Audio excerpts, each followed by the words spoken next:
गिबियावनो बयखौबो दिनैनि गोदान मोनसे भिडिअ बरायग्रोनानै लाबाय।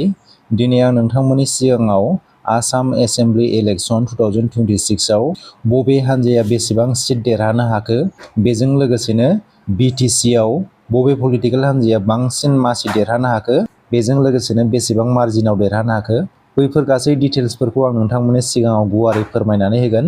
बेनिखायनो नोंथांमोना भिडिअखौ स्किप खालामाजासे जोबजासिम नायलां। भिडिअखौ जागायजेननायनि सिगां नोंथांमोननिसिम गुरै खावलायनाय, नोंथांमोना दासिमबो आंनि चेनेलखौ साबस्क्राइब खालामनानै लायाखैबा सिगाङावनो साबस्क्राइब खालामनानै लाग्रोदो, जाहाथे आंनि गोदान आपडेटफोरखौ मोननो हायो। थौदो बिदिब्ला दिनैनि भिडिअखौ जागायदिनि। जोंहा आसाम एसेम्बलि इलेक्सननि रिजाल्टखौ मैया एबा 4 मे खालाराव डिक्लेयार खालामबाय एबा फोसावबाय। दा बेवहाय आसाम एसेम्बलि इलेक्सनाव गासै 126 टा बियाब दङ। बेनि गेजेराव BJP पलिटिकेल पार्टिया गासै 82 मासि देरहानो हादों। इन्डियान नेशनेल कंग्रेसआ 19 था मासि देरहानो हादों। BPF पलिटिकेल हान्जाया 10 था मासि देरहानो हादों। AGPआ 10 था मासि देरहानो हादों। AIUDF आ 2 मासि देरहानो हादों। RJRDआ 2 मासि देरहानो हादों आरो AITCआ 1 मासि देरहानो हादों। दा बेवहाय आं नोंथांमोननि सिगाङाव BTCनि मोन 15 बियाबाव बबे राजखान्थि हान्जाया बांसिन मासि देरहानो हाखो, बेखौ आं नोंथांमोननि सिगाङाव फोरमायनानै होगोन। जों बयबो मिथिखागौ BTCनि मोन 15 बियाबाव BPF राजखान्थि हान्जाया मोन 11 बियाबाव बिजाथि फसंदोंमोन। बेनिनो मोन 4 बियाबाव BJP राजखान्थि हान्जाया बिजाथि फसंदोंमोन। बेनि गेजेरावनो BPF राजखान्थि हान्जाया मोन 11 बियाबनि गेजेराव मोन 10 मासिखौनो देरहानो हादों।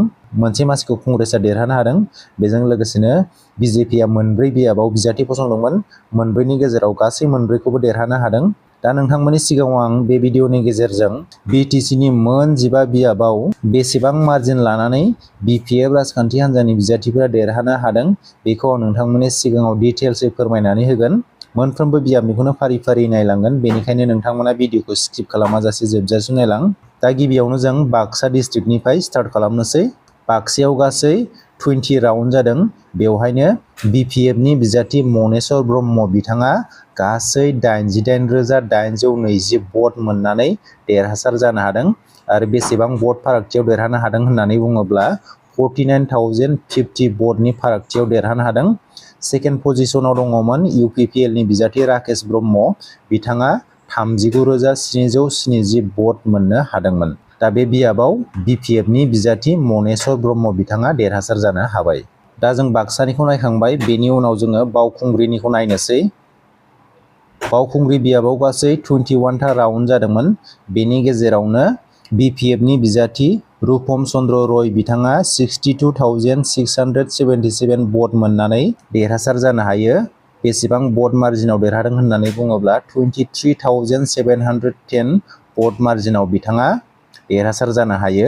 बे बियाबाव सेकेन्ड पजिशनाव थांदोंमोन सेफालि माराग, बिथाङा 38,967 भट मोननो हादों। नेक्स्टआव जों नायगोन बेरगाव बियाबखौ। बेरगाव बियाबाव गासै 16 राउन्ड जादों। बेनि गेजेरावनो BPFनि बिजाथि महेश्वर बर' बिथाङा हाइएस्ट भट मोननानै देरहासार जानो हायो। गासै 67,105 भट मोननानै बिथाङा देरहासार जानो हायो। गासै 37,797 भटनि मार्जिनाव बिथाङा देरहासार जानो हायो। सेकेन्ड पजिशनाव थांदोंमोन UPPLनि बिजाथि नेरसोन बर' बिथाङा गासै 29,308 भट मोननो हादोंमोन। नेक्स्टआव जों नायगोन बिजनि बियाबखौ।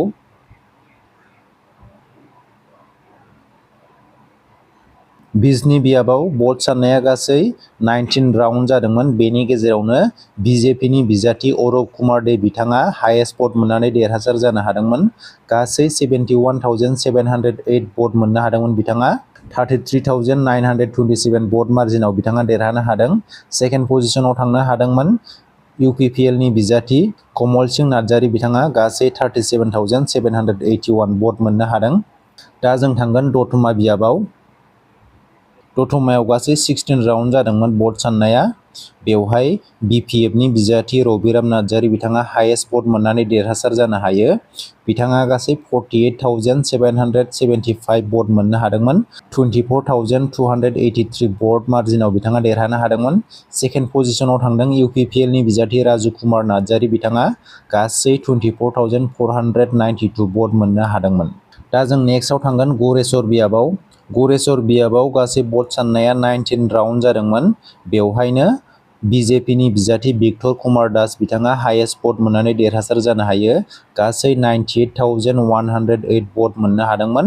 बेनिनो भट मार्जिना जादों 69,249।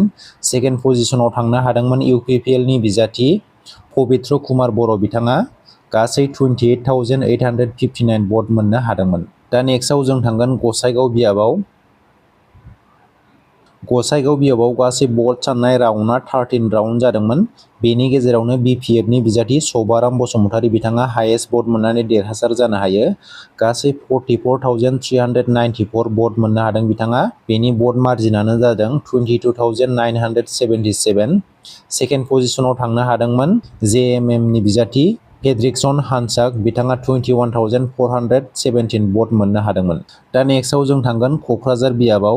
क'क्राझार बियाबाव गासै भट साननाय राउन्डआ 18 राउन्ड जादोंमोन। बेनि गेजेरावनो BPF नि बिजाथि सेवलि महिलारी बिथाङा हाइएस्ट भट मोननानै देरहासार जानो हायो। बिथाङा गासै 74,816 भट मोननो हादों। भट मार्जिना जादों 39,633। सेकेन्ड पजिशनाव थांनो हादों UPPL नि बिजाथि लरेन्स इस्लारि बिथाङा गासै 35,183 भट मोननो हादोंमोन। दा नेक्स्टआव जों थांगोन मानास बियाबाव। मानास बियाबाव गासै भट साननायनि राउन्डआ 19 राउन्ड जादोंमोन। बेनि गेजेरावनो BPF नि बिजाथि थानेश्वर बसुमतारी बिथाङा देरहासार जानो हायो। गासै 90,060 भट मोननो हादों बिथाङा। भट मार्जिना जादों 47,410। सेकेन्ड पजिशनाव थांनो हादों रायजर दलनि बिजाथि अन्जन तालुकदार बिथाङा गासै 42,650 भट मोननो हादों। नेक्स्टआव जों मासबाद बियाबाव थांगोन। मासबाद बियाबाव गासै भट साननायनि राउन्डआ 16 राउन्ड जादोंमोन। बेनि गेजेरावनो BPF नि बिजाथि सरन बर' बिथाङा हाइएस्ट भट मोननानै देरहासार जानो हायो। गासै 84,718 भट मोननो हादों सरन बर' बिथाङा। भट मार्जिना जादों 55,546। सेकेन्ड पजिशनाव थांनो हादोंमोन JMM नि बिजाथि प्रिति रेखा बारला बिथाङा 29,172 भट मोननो हादों। नेक्स्टआव जों थांगोन पर्बतजरा बियाबाव। पर्बतजरा बियाबाव गासै 20 राउन्ड जादों भट साननाया। बेवहाय इन्डियान नेशनेल कंग्रेसनि बिजाथि MD आशराफुल इस्लाम शेख बिथाङा हाइएस्ट भट मोननानै देरहासार जानो हादों। गासै 77,128 भट मोननो हादों। बेनि भट मार्जिनानो जादों 9,022। सेकेन्ड पजिशनाव थांनो हादों BPF नि बिजाथि रेजौल करिम बिथाङा 68,106 भट मोननो हादोंमोन। नेक्स्टआव जों थांगोन सिडली चिरां बियाबाव। सिडली चिरां बियाबाव गासै 22 राउन्ड जादों भट साननाया। बेनि गेजेरावनो BPF नि बिजाथि फानिराम ब्रह्म बिथाङा हाइएस्ट भट मोननानै देरहासार जानो हादों। बिथाङा गासै 1,01,275 भट मोननो हादों। बेनि भट मार्जिनानो जादों 38,601। सेकेन्ड पजिशनाव थांनो हादों UPPL नि बिजाथि रनजित बसुमतारी बिथाङा गासै 62,674 भट मोननो हादोंमोन। नेक्स्टआव जों थांगोन तामुलपुर बियाबाव। तामुलपुर बियाबाव गासै 20 राउन्ड जादों भट साननाया। बेनि गेजेरावनो BJP नि बिजाथि बिस्वजित दैमारी बिथाङा हाइएस्ट भट मोननानै देरहासार जानो हायो। बिथाङा गासै 89,308 भट मोननो हादों। बेनि भट मार्जिनानो जादों 26,743।